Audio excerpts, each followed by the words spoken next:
Pedro, a gente estava apresentando aqui direto da Paulista, né, que teve aquele ato das mulheres, e a gente vê que ali, claro, isso não está obviamente declarado, que é uma mobilização também, de certa forma, contra um dos maiores panfletos da ultradireita, né? Eu não sei se vocês estão lembrando, mas tem uma figura que cometeu, eu diria, possivelmente um feminicídio, apesar dele nunca ter sido... ele foi inocentado, de certa forma, né?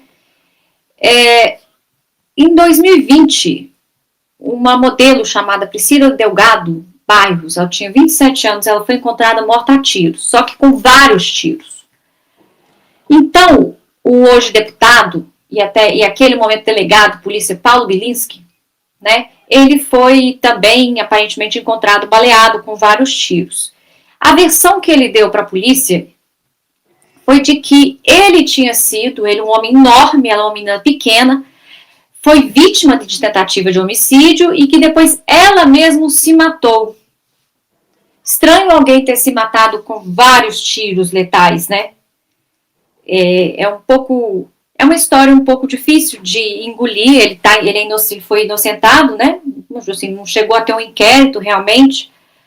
Eu entendo que a defesa deve ter possivelmente fala que ela se suicidou, porque não seria uma legítima defesa um homem tão grande dar tiros numa mulher até a morte, né? Qual que é a ameaça que ela apresenta para eles sem uma arma?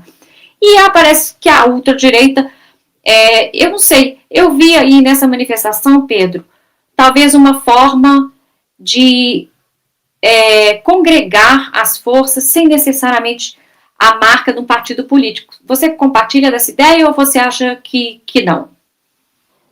Olha, Sara, eu estou acompanhando as movimentações em São Paulo, mas aqui em Belo Horizonte a gente teve também, ao longo do período da tarde toda, também atos aqui importantíssimos, e passando por lá, o que eu percebi foi justamente isso.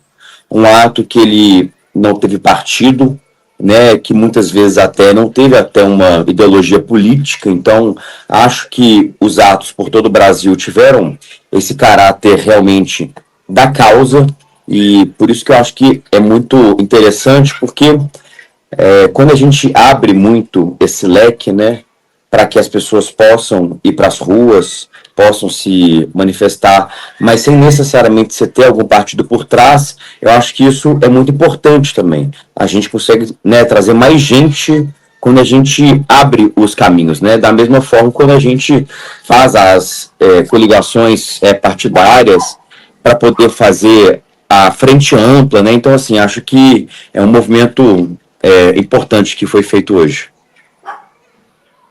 Acho que você tocou num ponto muito importante, né? Mostrar que essa é uma causa, uma questão de uma sociedade mais justa, né? Que não precisa ser a causa de um partido, que tem que ser a causa de uma sociedade. Pedro, vocês dois, você e o Lourenço, que são homens, eu acho que as mulheres, a gente fica às vezes se perguntando, vocês acham que a sociedade brasileira é machista e como que se manifesta esse machismo para vocês? É uma pergunta para vocês dois. Lourenço, estou jogando a fogueira junto com o Pedro. Pode iniciar a resposta aí, Pedro, se preferir. Você é o nosso convidado. Eu falo, claro. Sim, Sara, a sociedade brasileira, e não é de hoje isso, né? Não é por conta de tempos modernos, ela sempre foi, e a população, né? A gente vem melhorando, eu tenho certeza, a cada ano que passa, é uma sociedade que é mais desenvolvida, então não só pela garantia dos direitos, mas, pela própria liberdade que as mulheres, elas conquistaram, principalmente por meio do mercado de trabalho, a liberdade de não precisar mais, necessariamente, de ter alguém ali, sabe? As mulheres agora são super independentes, o que, num passado, né, não tão distante assim, né, como não tinha um espaço dentro do mercado de trabalho para a população feminina, isso era, de fato, um problema grave, né? Então, eu vejo que a cada ano que passa, claro que nós temos ainda muitos desafios pela frente, muitas coisas ruins ainda que se passam pelo nosso país e por todo o mundo também em relação ao público feminino, mas eu tenho bastante fé que a cada dia que passa as coisas elas se melhoram. Pedro, você acha que um dos elementos do impeachment da Dilma tinha uma misoginia ali?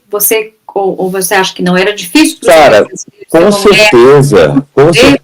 certeza foi um golpe ali, entre vários pontos, né, completamente ilegais, só fizeram essa sacanagem porque a Dilminha era mulher. Porque se fosse um homem igual, Bolsonaro aguentou 4 anos, completamente abestado, roubando na cara do povo brasileiro, matando 700 mil pessoas, assim, por conta da Covid e depois também. Então, assim, é algo que, se fosse uma mulher, no caso do Bolsonaro, por exemplo, né, tivesse feito tantas coisas ruins assim, teriam, de fato, já não só derrubado, mas sim prendido também há muito tempo.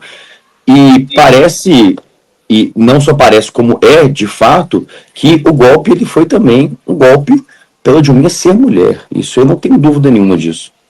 Eu lembro quando a Dilma vai para a posse dela e ela tá junto no carro com a Paula. Ali você vê que não tem um homem. E eu fico imaginando se para esses bolsonaristas o afronto que é essa independência dela e ela subindo ao cargo da presidência, a mulher mais poderosa do país, sem um homem do seu lado, eu imagino que na cabeça dos Bilisque da vida deve dar um choque. Eu não sei qual tipo. Lourenço, você acha que a sociedade brasileira é machista? Como que você acha que isso se expressa? Não, eu pegando a fala do Pedro, eu acho que vai muito nesse sentido, sabe? Quando você passa por um estado de igualdade material, você começa a diminuir drasticamente isso, porque você passa a fornecer elementos práticos e pragmáticos, e não só teóricos, para uma independência, né, funcional e pragmática da pessoa. Isso já ajuda demais. Por outro lado, claro que passa por uma questão estrutural, né, de anos de uma espécie de patriarquismo, né, e acredito que muito também vem da questão geracional e educacional, e isso tem que ser mudado também através, né, de leis diretrizes básicas da educação, porque não adianta a gente só esperar que isso passe só por um movimento das pessoas se policiarem, se tornarem conscientes, né? Então, igual a gente viu na Paulista, esses movimentos são importantes para chamar essa pauta para isso ser discutido, porque, ao mesmo tempo que a gente tem o que o Pedro colocou, a gente passando por um momento que as mulheres conseguem se empoderar um pouco mais, mas não são todas, você vai, né, eu, por exemplo, que em Belo Horizonte moro aqui perto de uma comunidade, de um aglomerado, de uma favela, você vê que ele também é muito mais difícil. Então, é uma questão estrutural, eu enxergo assim, enxergo uma questão quase como um coronelismo geracional, mas entendo isso também que o Pedro está falando, que se a gente caminhar nessa linha de você trabalhar com uma equivalência material de forças, você consegue diminuir isso drasticamente, eu acredito que isso também vem melhorando muito. Todo dia a gente vê pesquisas saindo na internet, que mulher, principalmente no Brasil, negra, etc., ganha 20 vezes menos do que o homem em determinados postos de CEO, etc. Você pega o STF, ele ainda, né, estamos só com uma mulher lá, você pega um conselho de administração, por exemplo, de uma grande SA, que a gente vê aí, certamente vão ter poucas mulheres ainda, mas está caminhando nesse processo. Mas acredito que passa pelo que o Pedro falou. A igualdade material, ela é um instrumento eficaz, porque ela fornece a ferramenta para a pessoa ali ter um direito, pelo menos mínimo, de falar o seguinte, não, cansei da situação de violência e conseguir sair de casa e alugar um outro lugar e levar o menino dela, levar o outro, ir na delegacia, denunciar, pedir uma medida protetiva, a defensoria está lá também para ajudar, mas contratar um advogado. Se ela não tem condição material, como é que ela sai de uma questão dessa? Então tem a vulnerabilidade, eu acho que é aí que nasce, que o Pedro muito bem colocou, o combate, Sara, assim que eu enxergo.